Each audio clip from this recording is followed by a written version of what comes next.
ชาติและปีนี้เป็นหลังจากออกพรรษาได้1 วันก็จะมีการตักบาตรเทโวในเทศบาลตำบลบ้านนาก็จะเป็นปีแรกในการตักบาตรเทโวแล้ววันนี้ญาติโยมก็ได้ฟังธรรมะเรื่องนายสุปะพุทธะซึ่งแสดงโดยพระพานุวัตรจรณสัมปันโนแต่บางคำอาจจะใช้สำนวนอาจจะผิดเป็นบางคำก็อาจจะเป็นเพราะว่าท่านมาศึกษาภาษาไทยในช่วงบทเป็นพระก็เลยว่าสำนวนภาษาบางคำอาจจะไม่ตรงคำเพราะท่านได้ภาษาที่ใช้อยู่ภาษาเยอรมันแล้วก็ภาษาอังกฤษส่วนภาษาไทยไม่ได้อยู่หรือว่าศึกษาโดยตรงหรือว่าสมาคมในการใช้ภาษา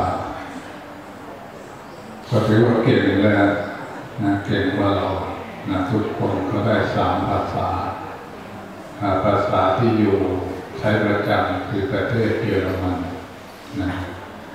ว่าก็มีภาษาของเขาโดยตรง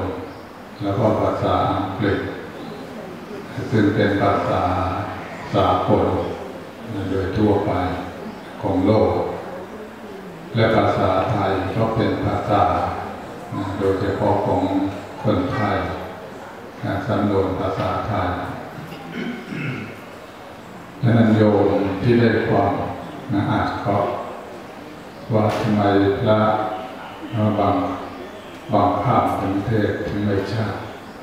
ก็อาจจะเป็นเพราะว่าท่านมาใช้ภาษาไทยบางคำอาจจะไม่ชัดแต่การพระที่เข้ามาบวช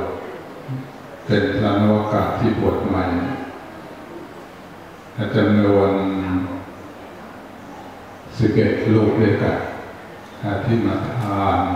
นวโกวาทท่านก็ทานจบตั้งแต่นวโกวาทวินัยบัญญัติจนถึงโทษของการขี้เกียจมีโทษ6 อย่างตั้งแต่หน้าต้นจนถึงหน้าสุดท้ายท่านก็เอามาทานท่องจำแล้วเอามาทานเป็นจบเล่ม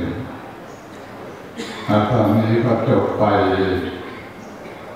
9 รูปด้วยกันทานนวโกวาทจบเล่มไม่ใช่ธรรมดาจบศีล227โดยท่องจำแล้วก็ทำอวิภาคตั้งแต่หมวด 1ถึงหมวด 11แล้วมีกิจปฏิบัติอีกมากเล่ม 1ทานจนจบมีจบแล้ว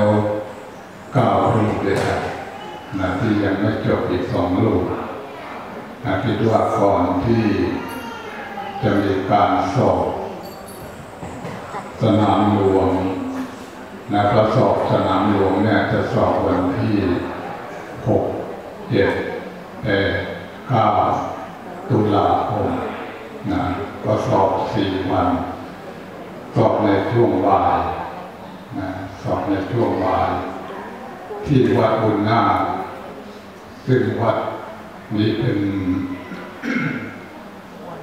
ป็นวัดรองเจ้าคณะอำเภอแกลงรูปที่ 1 ลองจำนั่งเธอแปลงเนี่ยจะมีสองรูปด้วยกันรูปที่หนึ่งก็วัดอุณารูปที่สองก็วัดพลงจันทร์เผือกแต่ว่าวัดอุณาเนี่ยจะมีการรับภาระเรื่องการศึกษาโดยเจ้าคณะอำเภอมอบงานเรื่องการศึกษาให้เจ้าคณะอำเภอก็อยู่วัดถนนพระพลานะทีนี้ว่าก่อนที่จะสอบสนามหลวงนะในวันที่6, 7, 8, 9ก็จะมีการอบรมแล้วก็มีการติววิชาสอบนะที่วัดหนองจระเข้ก่อนนะก็โดยประมาณนะใกล้สิ้นเดือนกันยาเดือนนี้ก็โดยประมาณอาจจะสิ้นเดือน4 วันนะครับที่วัดหนองจระเข้แต่มาติววิชาหรือว่ามาอบรม4 วันเนี่ยโดยในเขตตำบลบ้านนาก็มีวัดบ้านนาวัดหนองจระเข้วัดอุทองแล้วก็วัดภูมิกินส่วนวัดวังน้ำขาวปีนี้ไม่มีพระบวชใหม่ไม่มีนักเรียนก็มีประมาณรวมแล้วประมาณ43 รูปแล้วก็ครูบาอาจารย์ที่เข้ามาอบรมมาให้วิชามาตรวจปัญหาก็รวมแล้วก็ประมาณ50 กว่ารูปก็จะมีการติววิชาแล้วก็มีการสอบในสนามหลวงติวเข้มและจะมีการวัดผลด้วยว่าสอบผ่านหรือไม่ฉะนั้นก็ให้ญาติโยมได้รับทราบเรียกว่าพระหน้าก็อาจจะมีการเรียรัยเรื่องน้ำปานะให้ญาติโยมได้มีโอกาสได้ถวายน้ำปานะแก่พระที่เข้ามาอบรมในวันพระหน้าฉะนั้นวันนี้ก็มีการถวายฉัต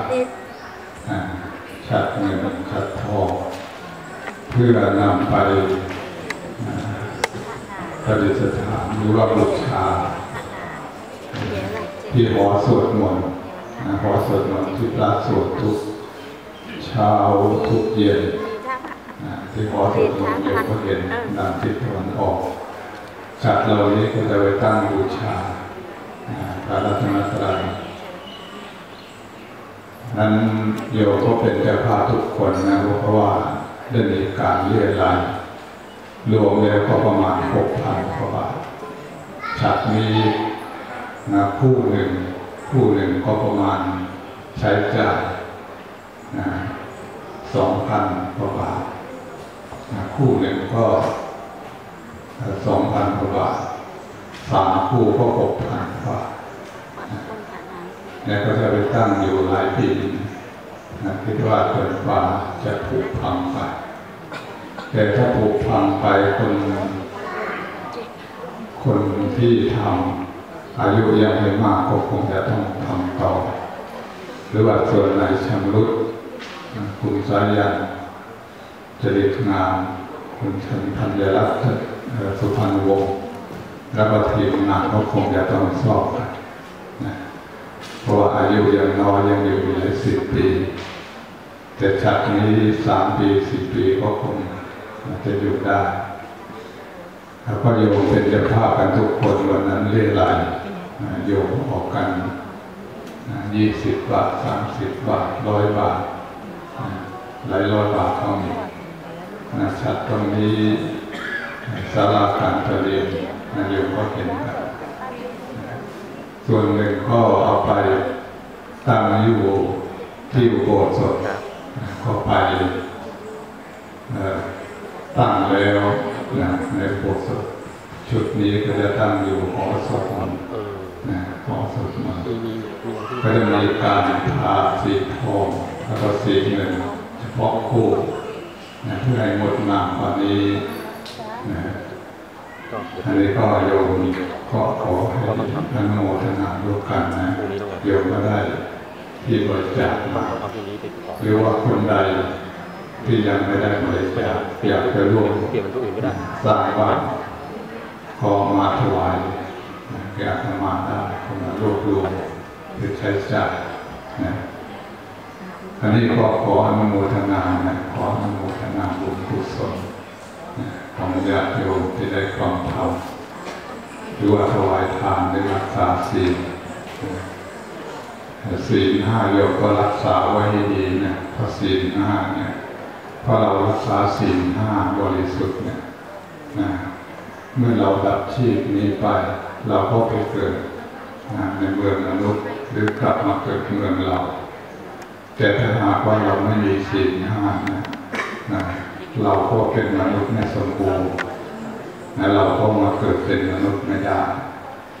ฉะนั้นคนเราจะละเลยศีลห้ากันสุดใหญ่หรือว่ามองไม่เห็นเรื่องศีลเพราะศีลเนี่ยเป็นอย่างไรที่จะทำให้เราเกิดภพนั้นภพนี้ในอริยสัจที่พระท่านเทศเนี่ยมีศรัทธามีศีลมีหิริมีโอตตัปปะมีภาวสัจจะมีจาระมีปัญญาเรียกว่าอริยสัจภายในของสุปาพุทธะ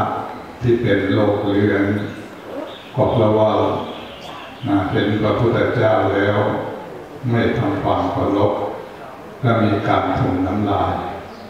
โทษในการเกิดมาก็เป็นคนโลกเรือนหลายภพหลายชาติ